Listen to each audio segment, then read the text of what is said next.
To the extent that we live our lives in a manner that is consistent with the truth in our heart, we thrive.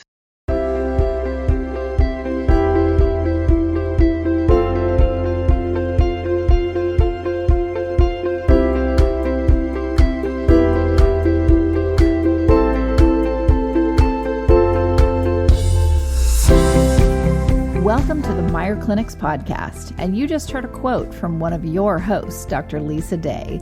Join our licensed clinical professionals from various backgrounds as they discuss fascinating mental health topics with a wide range of guests. Meyer Clinics is a Christian counseling organization with multiple clinics nationwide dedicated to treating the whole person, emotionally, physically, and spiritually. Welcome to our listening family. We thank you for joining us.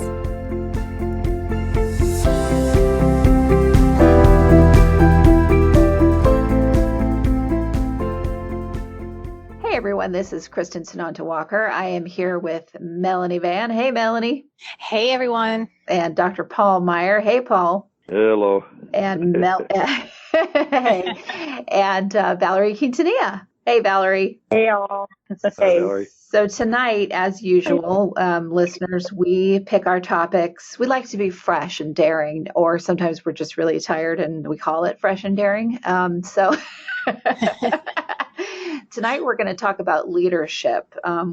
What makes a good leader? And I'll try not to shame spiral during the show about that. But why some people are called to being leaders and other people that's not their calling. There's no one is better than the other. That's just kind of the roles that we're led to. So I want to start this off by going in your direction, Melanie. What are your thoughts on this subject, and why was this? Why were you the first one to say, "Yeah, let's talk about it tonight"? Well, I know listeners are going to get tired of hearing me talk about my horses, but leadership is a huge piece in learning how to work with horses, and it is something that I learned how to do with my horses. Just not to be braggadocious, but I've always been one of those people that other people look towards, and now my oldest son is the same way. But I think everyone knows that that can also go down a very bad path because we don't always lead in good ways. Right. And there were a lot of weak spots, I feel like, in my leadership skills, and probably the first being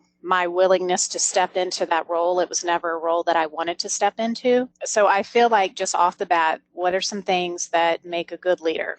I would say passion, integrity, confidence, focus, transparency, innovation, all those different things. And the key is you can have those things in your mind, but until you incorporate them into your mind, body, and spirit, it's really ineffective. And that is what my horses taught me. And so understanding that you have to embody leadership. You can't just think like a leader. You have to embody leadership, because a horse is going to know if you're getting out there and just pretending to be a leader, or if you really are a leader. And if you really are a leader, they're going to trust you just like your workforce would if you have a leadership role in your workplace. And they're going to be able to be passionate and transparent and confident themselves. So I totally believe in the trickle-down effect. I believe that whatever's at the top is going to be the majority of what's going to happen in a company. And this is just not about work. We need leaderships in families. We need leaderships, everywhere. We need, leadership in our nation and our churches. So this to me is just a very broad topic, and I am passionate about it because I feel like my horses really taught me how to embody leadership. And once those qualities kind of came into alignment, there was this immediate shift and change in what I was able to get a horse to do. And it's so fun and empowering to help someone else do that in a ring with a horse. And it really transfers into other areas of your life. So to me, it's an exciting topic. It's important. And I think it's I'm excited about talking about it tonight for sure. Well, you can tell. Yes, I can tell.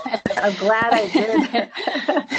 I'm glad I did that work with the horses. I don't know what, and they listen to the show, so I can hide nothing here. And Kristen and Andy, you know who I'm talking about, but the people that were in the ring with me with the horses. But that was the big thing that came up for me was leadership. The biggest horse in the ring was the one that I called the leader. And that horse did pretty much everything I wanted it to do. And instead of me going in the ring and feeling like I had all this stuff that I needed to work on that was horrible and all these issues I need to work out and, all the ways that I can, be self-loathing, what I was shown in the ring for me was very empowering around, okay, yes, you do know how to lead. You've got your gotchas, but it was a really good experience for me. So I'm right there with you about the horses, Melanie, and I need to get back in the ring with them. Thank you for bringing that up. Paul, what about you? What are your thoughts on this? Well, as we began talking, I thought about in my own life. I took psychological testing once at a big business meeting with a whole bunch of business people to measure leadership. And one thing that they thought, was necessary was a degree of dominance. And I scored a 0 on dominance. I mean, it's pretty hard to do. I mean, I'm not a natural leader and yet I have a national chain of yes. Christian psychiatric clinics around the country. But I remember, and I came out compassionate and inspirational, where I'm more of a cheerleader, that I ended up accidentally becoming a leader. And I remembered back when Melanie was sharing what she was sharing, I thought back to when I was at Duke in my psychiatry residency. One of the profs had us come to his home once a week for a Bible study. And I met another psychiatry resident there, Dr. David Larson. And he had a dream and I had a dream. And we got to be really good for best friends. And for 30 years, we were prayer partners. He lived in Washington, D.C. area, and I lived in Dallas, but we called each other on the phone and prayed with each other and confessed our faults to each other and our sins to each other and things like that. And we were prayer partners until he died about a decade ago of a heart attack. But when he was at Duke, his dream was to help science accept Christianity, because when we were at Duke, if you prayed with a patient, you'd be expelled back then. I don't know if it's different now or not, but back then, and science thought, believers were just, crazy. And so he wanted science to accept Christianity and other faiths too. I mean, religion and spirituality, they accept spirituality, because medical schools were just all logic and all that sort of thing. And my dream was to help Christians accept science and accept psychiatry, because Christians back then, this was in 1974, 1975, around there, Christians back then, a lot of them thought going to a psychiatrist was just out of the question, or seeing a psychologist or a therapist. And so Dr. Larson, when he finished his residency, he went into full-time research and raised funds and did full-time research, did lots of research studies, and summarized other people's studies showing the value of faith in mental health. And when he died, he received a national chair at the National Library of Congress next to Henry Kissinger's chair. He was endowed with a permanent chair by the American Congress, because he had done so much. And over half the medical schools in the country had a course on spirituality that he designed that was taught by people of different faiths, because it couldn't be, purely Christian like he was. And because I had this dream of wanting Christians to accept practical mental health and get the help that they needed, I started writing books, and I ended up writing 100 books that sold 8 million copies in over 30 languages since that time. And I never planned on having a group of clinics, never at all. And but when the books took off and sold, in fact, I turned down in 1975. I turned down a job.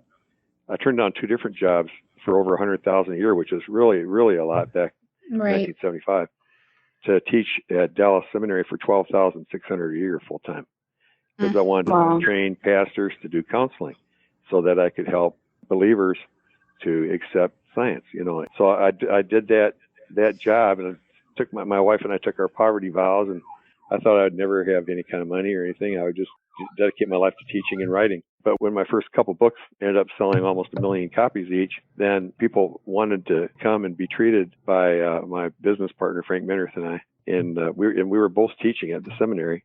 And so we didn't have time to treat all these people at once. So we started hiring Christian counselors at our clinic in Dallas, that we had a part-time clinic just to pay off our medical school loans, because we both had borrowed our way through. And then the clinic grew, and then people at the clinic wanted to mushroom and out and go back to their hometowns and start a branch clinic here and there. And so our whole national system of nonprofit clinics grew out of it was, in human terms, it was just an accident. We never planned on doing it, and then people asked us to be on the radio years later, and we were on to 2 million people a day for 20 years. And so I'm not a natural born leader. I'm a compassionate inspirer.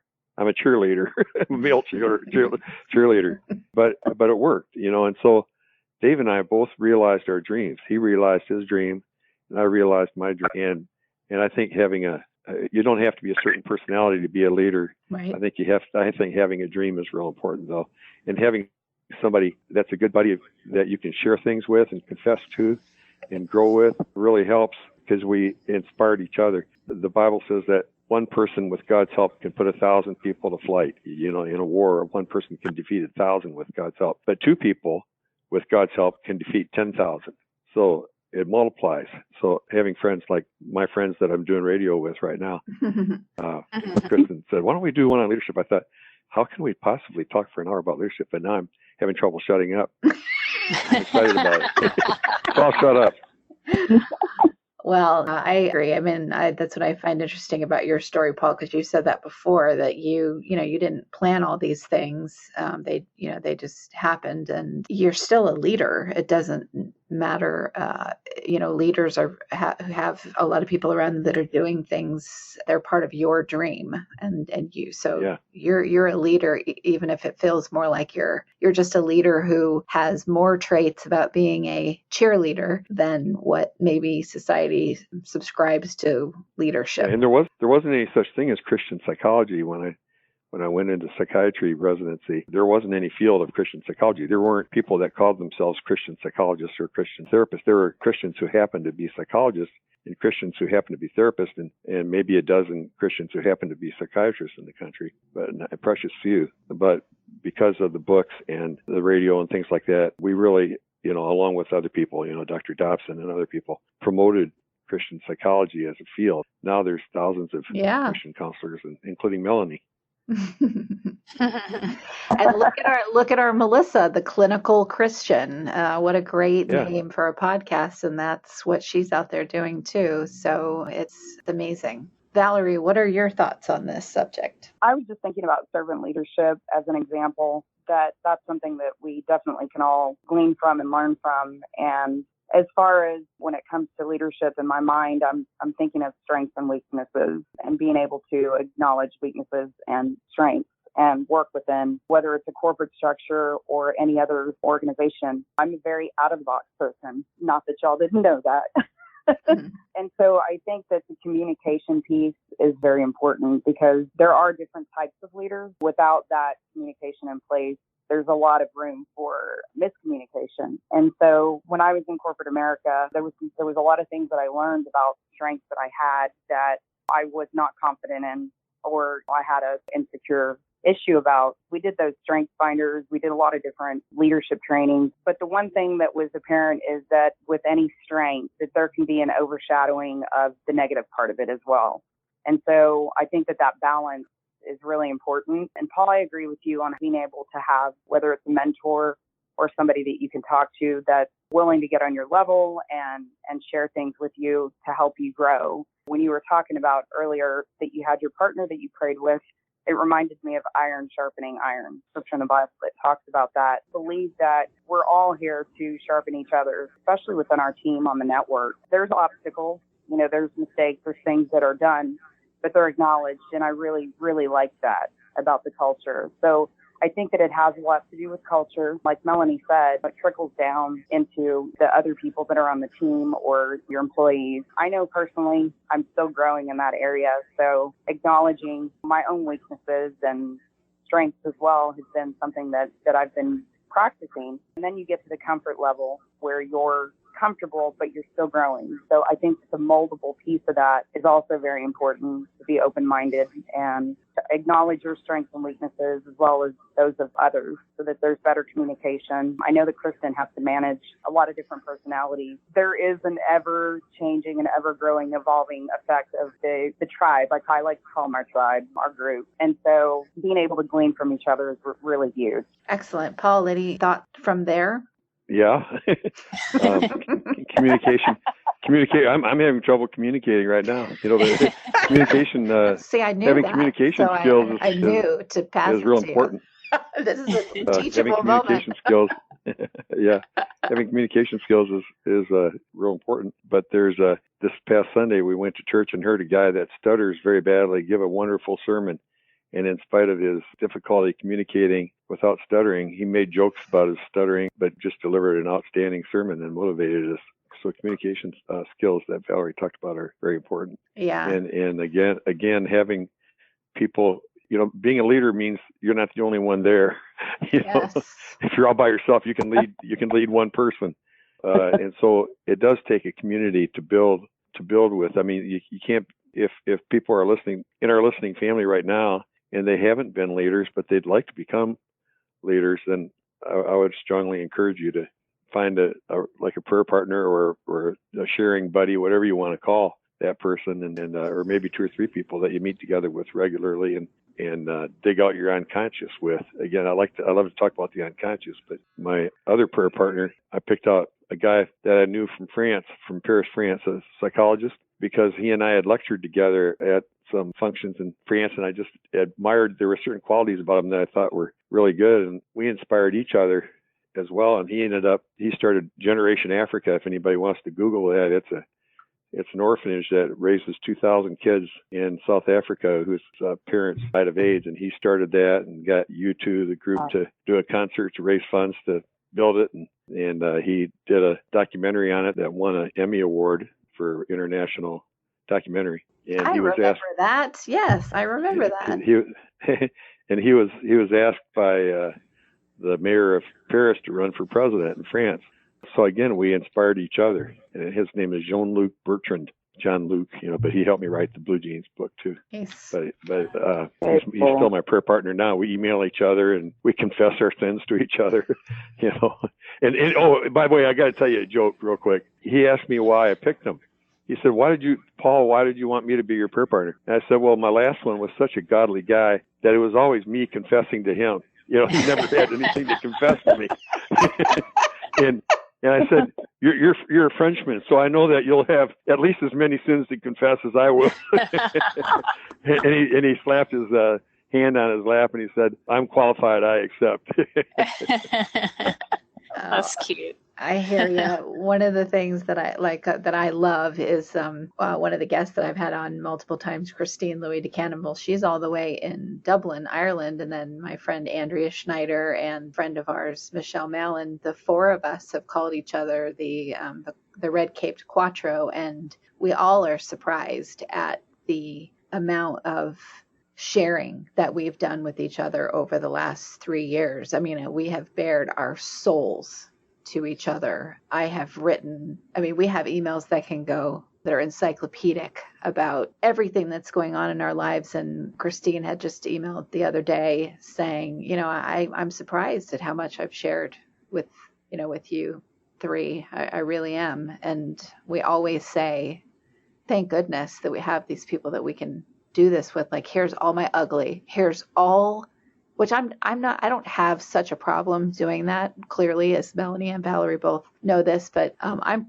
pretty open about, to the point of being too self-loathing about my faults. I lean more in that direction than on the take a compliment, Kristen, and freaking run with it. Like, you can own a compliment too. You don't have to always talk about your faults. I'm more lean in that direction, but there's something to be said for that ability to just lay down like what you think of as the worst flaw with safe people, where you know that you're not going to be judged. Like, you know that you're going to not be judged. It makes it easier to walk the path of having a lot of people, for me anyway, count on me for a lot of different things. Melanie, what do you think about that? Because you've known them almost as long as I have, actually. Yeah, well, I think about what Valerie and Paul and what you're talking about, Kristen, and the word transparency just keeps popping in my mind. And I just feel like the only way that you can infiltrate trust into a group of people is by being 100% fully authentic yourself. So you're open, you're sometimes flawed, but you're always passionate about what you're doing. And then that way you're allowed the freedom, to be present and be consistent. And then that is going to encourage that same mentality with the others that you're working with. So, and I think about this, and I guess it's just a Libra in me, right? I always want balance. But I think about this dynamic where you think about a leader and you're like, okay, well, you need someone that needs to be confident. Well, of course, you need to have a certain level of confidence. You need to have a certain level of assertiveness, but you still always have to maintain kindness and generosity, because that's what's going to allow your confidence to work for you. So I feel like even if you have to have focus, say you have to have focus to be a good leader, because a lot of times I feel like you have to make decisions that are unpopular when you're a leader. But even though you have this focus, you also have to have this selective ignorance about things, because you can't really make an unpopular decision if you don't have that ignorance about certain things. So I just see this kind of opposing dynamic that you're constantly walking as a leader. And I feel like no good system is going to work without some transparency and authenticity somewhere, because that's what empowers others. What you want to do, to me as a leader, is to empower the people that you work with. That is your biggest gift as a leader, because then everyone works. It's not about you standing in dominance. It's about you inspiring other people to do the same. And if you can do that, then I feel like it just turns into something.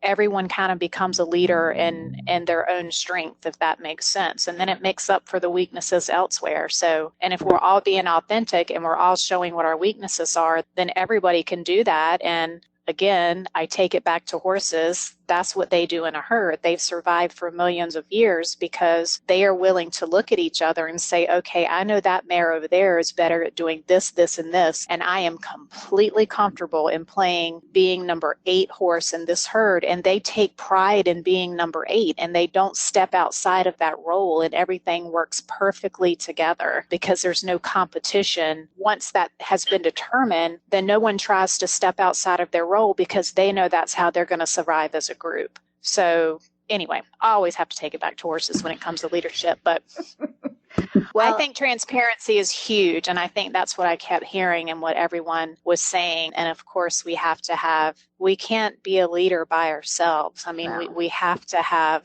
a prayer partner or someone that we can turn to. And we just have to have support. If anyone tries to do anything like that on their own, it's just going to blow up in their face, in my opinion. Yeah. Listen, you're a natural leader, in my opinion. You're the leader of our group, and you're the leader of Mental Health News Radio and of a number of other things that you're doing there. And you're a gracious leader. You never try to dominate or tell us what to do or things like that. You inspire us.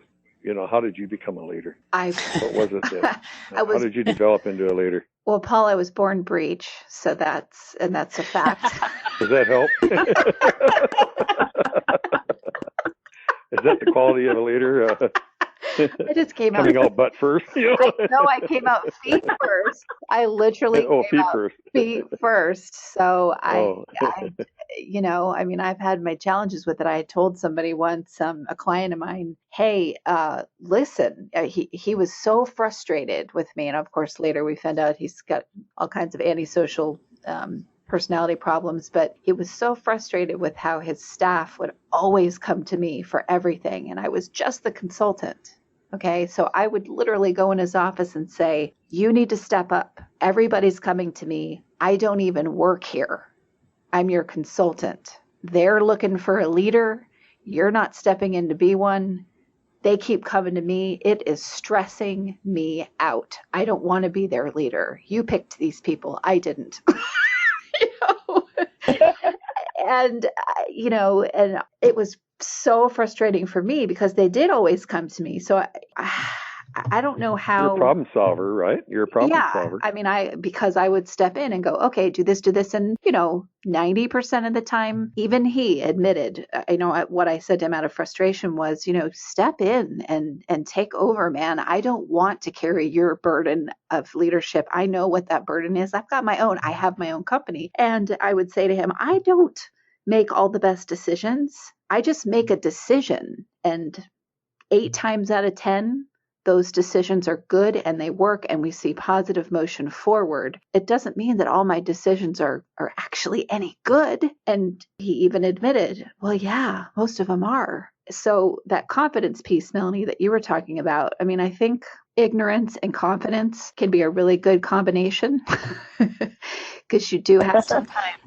Certainly. Yeah, sometimes I didn't know a lot of things, but I had the confidence to take the risk and step forward and handle them, and also pick up all the pieces when, like, my company could have been falling apart, or not my company, a project. I'd have a $120,000 project, which ended up being our baby projects after a while because we just kept getting bigger projects. But, that whole project could have been derailing behind the scenes, and nobody at the Fortune 500 company that hired us had a clue what was going on. They had no clue that I was up until 3 a.m. Calling every programmer across the globe to make sure that they woke up and fixed the issue, because 60,000 people were going to be logging in the next day to something that didn't work yet. So I think some of the ignorant pieces, you step onto the gangplank, and since you're the leader, you got to do it. You have to, and you take this risk, and you're either going to dive straight into the ocean and drown and get, taken chunks out of you by some sharks on the way down, or you're going to fly. And if you knew which way was going to happen, you'd be crippled into staying on the ship. And so a leader takes chances. Yeah, my God, you have to take chances and take risks and be okay with people critiquing every single decision you make and finding out what your insecurities are if you're transparent, and then using those to say, oh, I told you, you could have done it differently and you chose not to listen. And when I hear those kind of things, I'm like, from certain people, I'll go, and how many successful companies have you run? Yeah. Hi, this is Dr. Paul Meyer of the Meyer Clinics. Our Christian counselors across the country have a goal of helping all those who come to us to become what God has called them to be. If you're in a situation where you're not at peace within yourself, or you just feel like there's joy that's missing in your life, we can come alongside to help you obtain peace and joy. This message is sponsored by the Meyer Clinic Foundation, a nonprofit Christian counseling ministry. The number is 1-888-7-CLINIC, 1-888-7-CLINIC. So I guess what I'm saying is, that ignorance, the confidence, and then, man, you've got to be able to be a risk taker and back it up. A lot of people are afraid to take risks, and so they never become a leader because they're afraid they're going to fail. Yes. And a leader has to have the freedom to fail. Yes. You need to take risks, even knowing that sometimes you're going to fail and fall flat on your face. But you learn, people learn more from failure. I heard a psychologist say, the one that helped me write Love is a Choice, actually, told me one time, he said, people learn more from failure than they do from success, because success makes you prideful and really messes you up lots of times. And failure and success is harder to take than failure. But when you fail, if you're mature, that ignorance factor there, not always knowing what to do, but you take a chance on it. Yeah. If you fail, you grow from it. Like Abraham Lincoln went bankrupt twice before he became president. And so he tried things that he failed at, but they helped him to grow. Absolutely. And, so failing is good for you. Yeah. Well, I think it's it's accountability. And that's something, you hear a lot of in Christian circles. And it's just the ability to take accountability for your mistakes and say, okay, I made this mistake. I didn't do this right. My judgment was bad. And how can I move forward? And how can I do something better? So I think it's when you have that accountability and you're responsible in taking it, then it really just speaks to your character to be able to look at your mess up and then move forward and be able to reach out to others around you and say, hey, where was my bad judgment? Because obviously I had a blind spot. So yeah, I think being accountable and humble is equally important to be a good leader.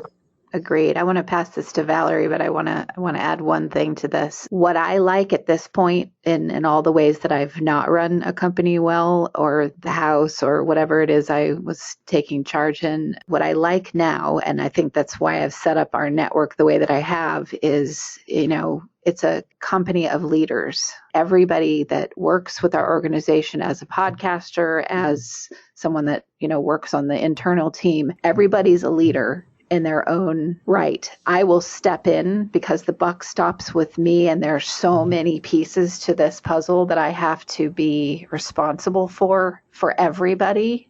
I've got to keep in mind all these different things, but I really want people to be leaders. And where I fall short, and I realize this, is that I don't have as much patience as I used to for somebody doesn't get something as quickly as I do, because I've done this for 20 years. That's where I can fall short. But I know that's why I also pick people that are leaders in their own right to work with, because I don't have time to sit and hold somebody's hand and do baby steps and tell them what to do. Like, Melanie, how often on a daily basis am I telling you how to do your job? Not a lot. Unless I call and I'm like, how the heck do I do this, Kristen? Help. Yeah. Which is, happens sometimes. So I mean, when I hired Emily, our editor-in-chief, she had no clue how to edit shows. Nothing. She'd never done it before. And I just was like, well, I feel like she can do this for a lot of reasons. And so I'm going to give her the time to do it. And Emily will even be the first one to admit that I got impatient on that journey.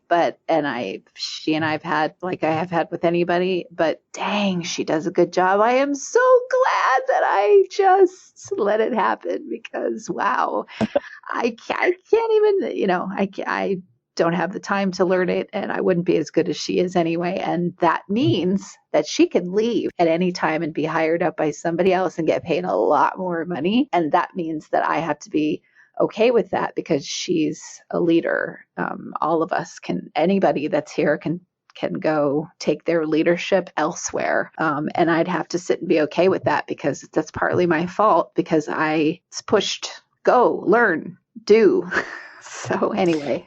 Well, I think that's because you're really good in empowerment, Kristen, and that's something that you've been good at since you were a little girl. And I think that it's not all the best teams or the best groups are not always the people that have the most talent, but it's the teams that have the right combination of skills, right, and they trust each other and they work well together. So sometimes it's not always about having the best of the best of the best. It's about you giving that empowerment and how people can work together. And if you have the insight, which I feel like is another thing that a good leader really needs, if you have the insight to see that, then you're really going to be able to put something good together. Yeah. And the one thing I just want to say is that if somebody leaves,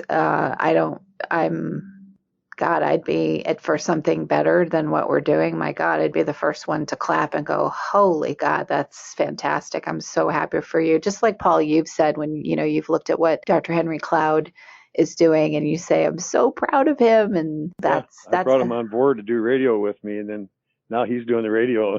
Yep. And I retired from it. And Cloud and Townsend. Yep, that's how I feel about the people that I've worked with and that have gone on to do other things. Like, the ones that were really nice people, cared about others and so on, have gone on to do amazing things. And that's why we work with so many leaders. All of us do. I mean, everybody on the network is a business owner of their own, every single one of them. It's amazing to be surrounded by that and to hear, any one of them call me, and I know that they are running a multi-million-dollar organization. They're part of, writing policy that affects the nation's mental health care, and yet they feel safe enough to call me and be like, I literally don't know what to do with my front desk person today, or whatever they're upset about. And I'm like, it's always humbling for me to be like, yep, we all have those daily things. And that's why it was great to be a consultant walking in and out of so many companies over the years, because you get to know who wants to be in a leadership role and, who doesn't, and why people follow certain organizations, and why people leave if there's toxicity on their part or on the leader's part. There's all different kinds of things that come into play, but it's humbling to hear somebody that is carrying a massive weight on their shoulder, and yet they're having a bad day. It's fun to be a mentor, isn't it? Being a leader is also being a mentor. It's fun, but it's also like, oh God, I don't know, Paul, you'll have to tell me about this. I feel like every time I give somebody advice, and maybe I'm creating this reality by saying it, but I feel like every time I say, hey, don't do this or don't do that, man, life shows up to smack me in the face and go, really? You just told them that? Look at what you just did. So how have you reconciled that, Paul? Well, you're too self-critical. I think I give myself more freedom to fail. I do feel like a hypocrite sometimes, though, because I'll tell people something and I think, boy, you're guilty of the same thing. Yeah. And I think we all do. It's called projection, seeing the mote in your brother's eye instead of the log in your own eye. So I guess humility, is an asset of being a good leader, too, being willing to look that we do fail and being willing to forgive ourselves and keep leading, not expecting ourselves to be a perfect leader. Yeah. God, no. That's a tough one for you, Kristen. I'm sitting here thinking, I know one thing that I feel like contributes to your leadership in the company, and that's generosity, and you and I have talked about that, and we have joked around so many times about eating ramen so you can make payroll, but that's the reality. That's been the reality of Mental Health News Radio sometimes. And I've called you and been like, okay, this is enough. Like you deserve more than you're getting. Like, forget your ramen. We all need to do something different. But I feel like that's a big part. And I'm not talking about just finances. And in my sermon last Sunday at church, one of my favorite things that my preacher said was that the only true currency we have in life is our hearts. And I feel like you give your heart all the time, even if you're confused about it, you're still giving.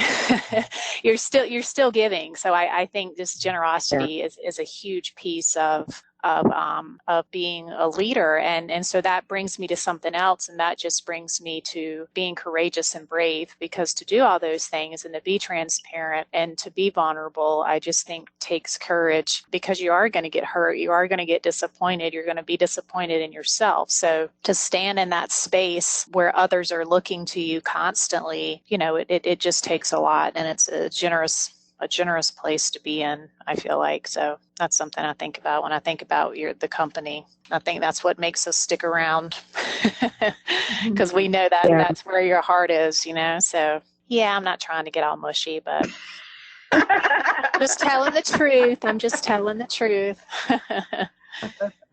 I've said this before. I could have just not done what we decided to do this year, which was create this network. I could have not done that, and I would be financially, I'd be sitting I can't even deny that. Like, I can't even deny that. That's not me overstating it. I literally would be sitting pretty right now. But I think about, well, what the heck else am I going to spend my money on? Like, do I care about superficial stuff, or would I want to put my funding towards something that I really believe in? And God, I just can't even imagine where I would be or what I would be like if I didn't take what I earned and put it towards something cool that I think is cool anyway. So I like that. Kristen, when you get old someday and you look back on your life, what do you want to see? Yeah. Do you want to see how much money you've been able to save, or do you want to see all the lives that you've been able to change? Mm-hmm. Like, and that's what you're doing. You're investing instead of being financially secure. You took a risk by doing Mental Health News Radio. Yeah. And because you want to change lives. Okay, so this is way too much mushiness around me. We need to turn this back to our listeners. I feel really good tonight. Y'all are being really good cheerleaders. Let's focus on you, Paul. So, Paul, Because you've done the same thing, mister. You have done the same thing with your practices. You put everything into them. So how do you feel now having done that rather than buying a Mercedes, I'm glad. a yacht, and Yeah, I love my job, and I love the fact that we've been growing for 41 years and helped literally millions of people. Yeah. Now in various ways. I mean, even just doing the radio was 2 million people a day. It's amazing. And we see 1,000 people a day at our clinics right now. And so I am getting old now. I think I've got another 30 years to go. I'm 72 and I'm planning to live to be 102, but so when I get old someday and look back on my life, but I'm ready looking back on my life, and I'm feeling good about the sacrifices that I've made. There were times, when I gave up everything I had to keep the nonprofit clinics afloat when they were having tough times. And I'm glad I did that. I live quite a modest life, I think. We live in a 2,300 square foot garden home, in Garland, Texas. And yep. If God blessed me with great wealth in the future, I'd be thankful. That'd be okay. There's nothing wrong with being rich. Right. But I know I'm rich with people that I've been able to minister to and who have ministered to me, including you three. Mm. So. Yeah, Valerie, what are you thinking? I was just thinking about what Paul was just saying, but from a prosperity aspect. There's been many times that I've heard, prosperity gospel, and that, Christians are not supposed to. And I got into a debate with a friend, and it was about, they basically took a scripture out of the Bible and said, if the pastor's rich, then it's wrong, and walking away from, or being terminated from the life that I had prior to coming aboard. I'm reminded of that often when there's struggles going on and I start freaking out. There's something that Kristen has said before. We didn't get into this to drive BMWs, and it makes sense, that you're doing something that you're passionate about and that you're loving it, and for me personally, it's been, again, an undoing of, things that I learned that were not correct and that I did fail at, and, being accepted wholeheartedly, the way that I have been has just created a different frame of mind. Still go back to default, but at the end of the day, I know that, I believe in what we're doing, and I'm believing in, what Kristen has done and seeing all of the lives that were affected. So when I think of, Kristen and sowing the seeds, I think of prosperity in relationships and prosperity, with your family, and yes, financial prosperity, but with a sense of humility. So, prosperous was redefined for me.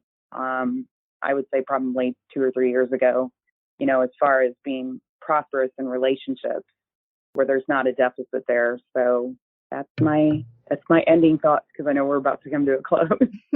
Well, that's true. It's very true that, and I've said this, I don't know why, I guess it's, what needs to come out of my mouth lately, but there's been quite a number of people that have come into my experience that are very upset about where they don't think they are yet in life, and that they should be at some other pinnacle than, or some other place financially, or career-wise or whatever. And a couple of them I've said, listen, I am not stomping on anyone's dreams.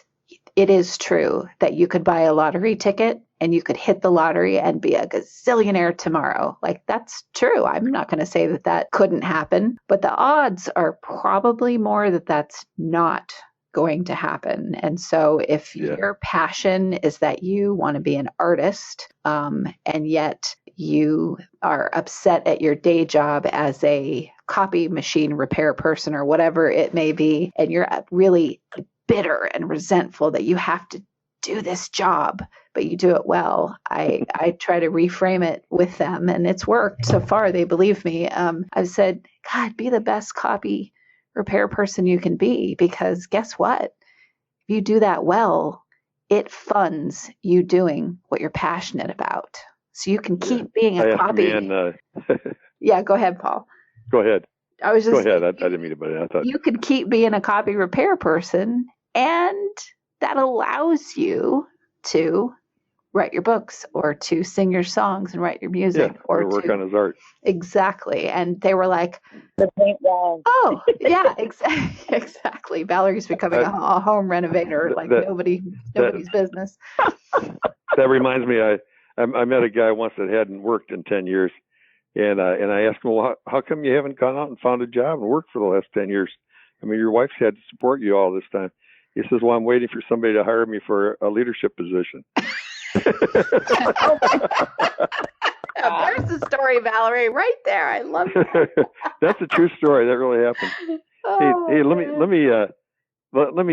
me say something right here. As we've all been sharing, I wrote down when people listed different things about a leader. Let me just list them real quick. Okay. Here's what we came up with tonight. A leader has reasonable expectations, has respect for others, has confidence, sets an example, is assertive, has energy, is motivated, has teamwork, is inspirational, passionate, has integrity, is innovative, is a dreamer, is compassionate and passionate, a good communicator, a risk taker, courageous and brave, a good mentor, having a mission, empowering others, making tough decisions, has a focus, has generosity, and is loving. So those are traits that we came up with. Nice. About 30 or 40 traits that we discussed tonight. That's a darn good blog article. Who's going to write it? We need Kristen's going to do that because we rely on her to do everything. Kristen's going to go take a nap. Oh, Valerie's a good communicator. She ought to do that. She ought to write that. Oh, well,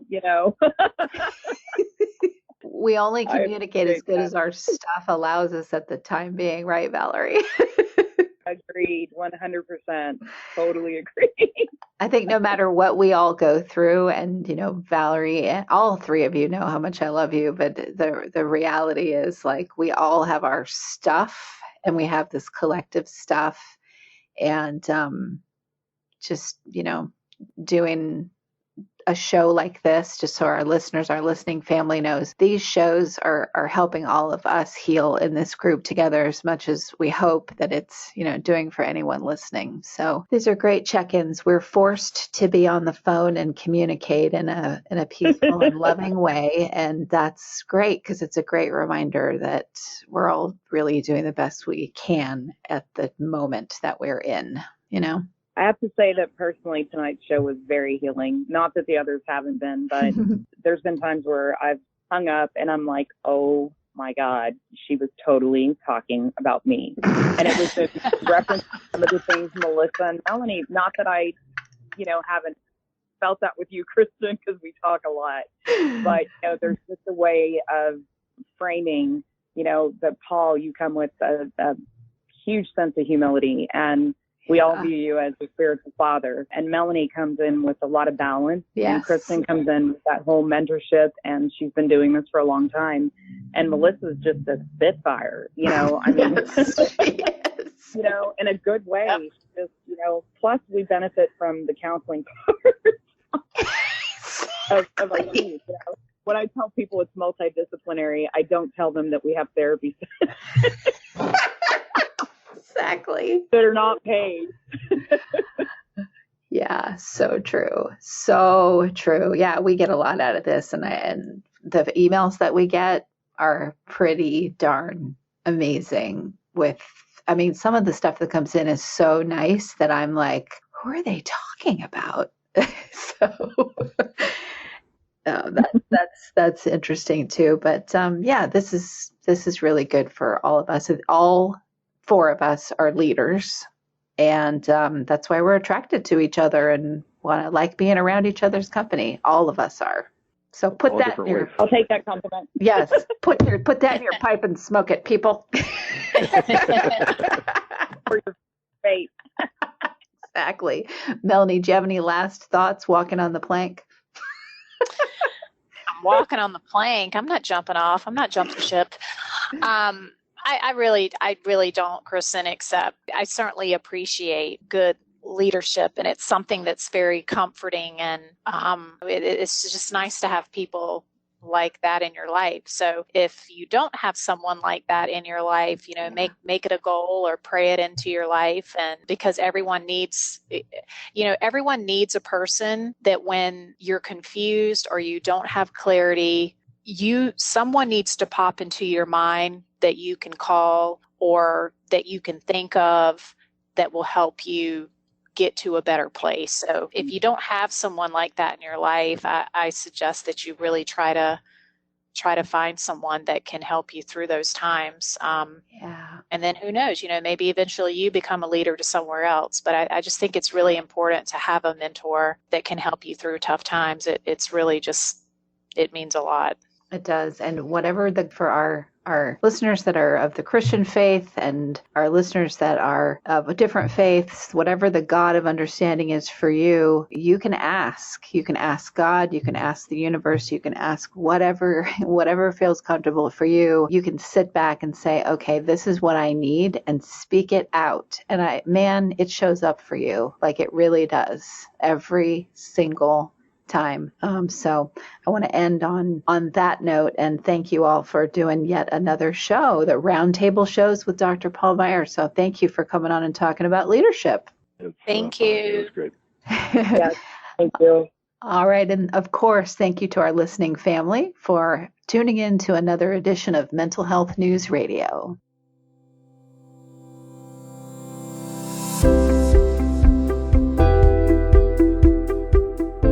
We hope you enjoyed this podcast. Tune in next time for another engaging discussion on relevant mental health topics. If you have any questions about Meier Clinics, please visit our website at meierclinics.com. That's MEIER clinics.com, or call us at 888-7-CLINIC. Don't forget to leave us a review on iTunes, Stitcher, or any of your favorite podcast apps. And please note that we are a member of and produced by Mental Health News Radio Network, MHNRnetwork.com.